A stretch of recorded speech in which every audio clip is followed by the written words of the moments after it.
Welcome back to Tech Tuesday. So today's Tech Tuesday kind of goes back a little bit. So I get the question a lot as to how I learned, how I got started, that kind of thing. So I started I got my first airbrush in 1988, actually, this one here. So I got this airbrush way back when I first realized that I wanted to start including airbrush in my art. I was an illustration major, so I originally thought I was going to be doing children's books and greeting cards and things like that. And at the time, during the '80s, airbrush illustration was still really, really huge. So when I saw the different styles of art that was really falling in love with, the one common thing was that everyone was using an airbrush. So that's how it all kind of started. So there wasn't the internet back then, and videos were not really, that common either. So really, it was books. So what I thought I'd do today is go through some of the books that I had got way back. The reason why is, of course, with the internet and YouTube and all the videos and everyone putting up great content as far as how to learn, there's still something great about the books that were kind of foundational. All these books basically range in years between like the late 70s to the mid, say, 90s. So they, in a way, they're dated, but in another way, the fundamentals that they kind of put on the table are always going to be there. So I'll show you those books. They're all still available. I checked them out, and I'll put links. I'll put the Amazon links on here for you, but you can still find them in a lot of different places. I sometimes find them in used bookshops and things like that. So the very first one of the biggest ones, was Vero's Complete Studio Handbook. This thing it really was and is the airbrushing Bible. There is so much good information in this book. And, I know again, with YouTube, you have all the videos and actually hands on, but there is just something about having a book that, you can kind of slowly go through and revisit over and over again. So it's really, really something else. So this book came out a while ago. It's, I think, early 80s. I think this book came out. 83, I want to say, maybe. I could be wrong. First paperback, no, wow, 97. Oh no, 83. It was first published in 83. I thought so. So it's, like I said, there's a ton of stuff in this book. It was the Bible for a long time. All the basic exercises are in here. Again, part of it is dated, but a very small amount of it. For just getting the fundamentals and the exercises and using airbrush stencils and shields, Radu was just amazing. So he has such a great way of kind of laying it all out. So this book is really the Bible. I remember just looking at this book thinking that a lot of the stuff in here really wasn't possible. So yeah, so there's some good stuff. Some old classic, really great classic airbrush illustrations. And again, this kind of stuff, Olivia's work and Soriyama's work and Mark Fredrickson and all these illustrations, really, this is what sold me on airbrushing. So again, they all feel very 80s right now, which makes sense because they are 80s, but the skill that it took to do these illustrations is still, very valid today. So that's Radivira's book. Really great. So I'm going to kind of go through some of the other ones real quick. I've gotten bits and pieces out of the others. Radu's was really the one. This one was a great one too. This is the Complete Manual of Airbrushing by Owen and Rolison. Again, some of the information, again, this book came out in '88. So some of this information, especially the technical airbrush stuff, is a bit dated, but still usable for sure. The breakdowns in this are amazing. The Pache Turbo, which they don't make anymore, but was the holy grail of detail airbrushing. How to airbrush with a spare tire, all of this stuff. It's just really good stuff. And again, it's information that you have on hand at any given time. Keep going it over, over and over again. Just really, really good stuff. And again, a lot of it you can apply today. So the chrome technique that we do, the photorealistic kind of thing. Obviously, photo retouching isn't a thing that's done anymore with airbrushing, but but still, you know, it's just crazy. So lots and lots of good stuff. It can give you good ideas. And what's great is a lot of these older ideas have kind of not gotten forgotten, but they're not used as much as they used to be because we've kind of progressed a little bit. So it's neat. You might find a technique that hasn't been done in a while, that you can now reintroduce to your airbrushing now. So again, looking back is huge. So that's that one. I like that one a lot. This one here I spent a lot of time in. Dynamic Airbrush by Miller and Effler. So this is the same kind of thing. All different techniques for airbrushing, you know, kind of breaking it down. What's really nice about these older books is they really cared about the printing. These are beautiful books too. The illustrations or the colors in them are great. This book I especially liked. I remember this book specifically because it had a lot of step-by-step kind of how-tos, which was fantastic because it really breaks it down.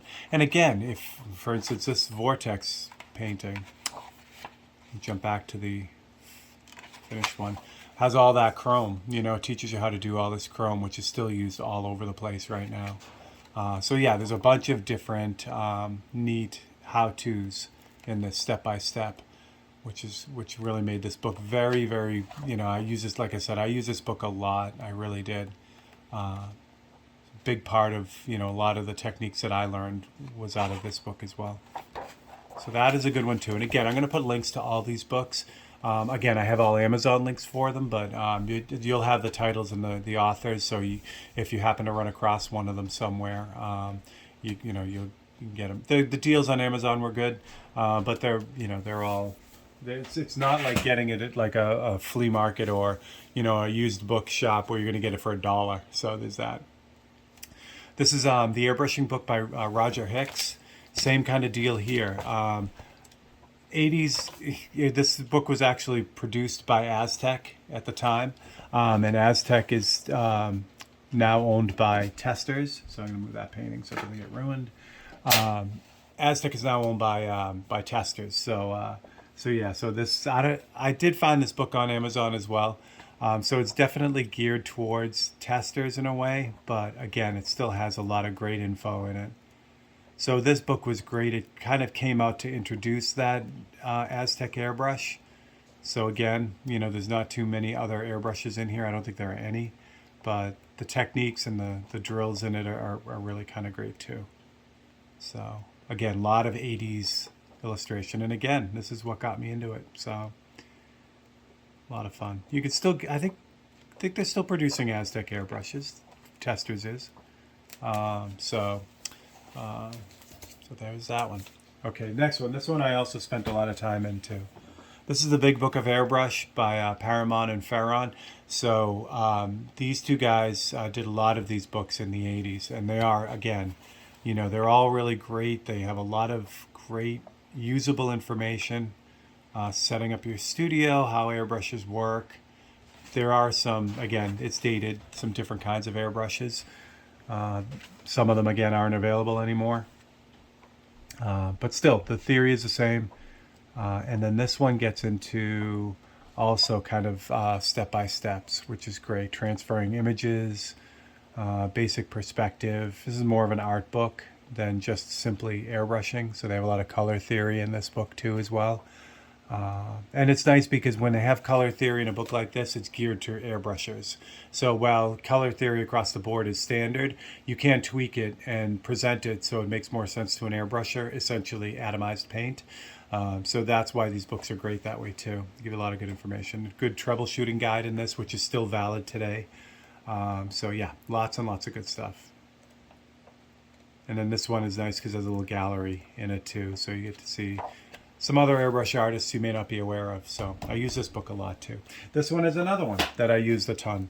So this one is also by Ferron. This is just airbrush painting. It's a small kind of little workbook type of thing.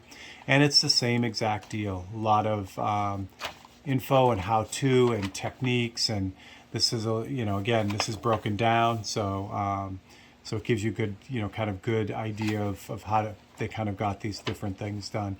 And a lot of these techniques, again, I keep saying it over and over again, a lot of these techniques are timeless. We still use them today. So, and these guys learned them from the guys that did it in the 40s. So yeah, learning these techniques are great. And again, it'll just spark new ideas for you.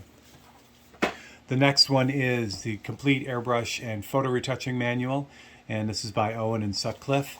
And again, this one is geared more towards photo retouching. So again, you can use those techniques, just don't have to do photos with them, which is nice. So just a lot of great information across the board for this one too. Okay, so finally, a little bit of shameless self-promotion. This is How Airbrushes Work, and I wrote this book. So this is, I did this back in the mid-90s, late 90s. And what I wanted to do is, this book came about from the classes that I was running.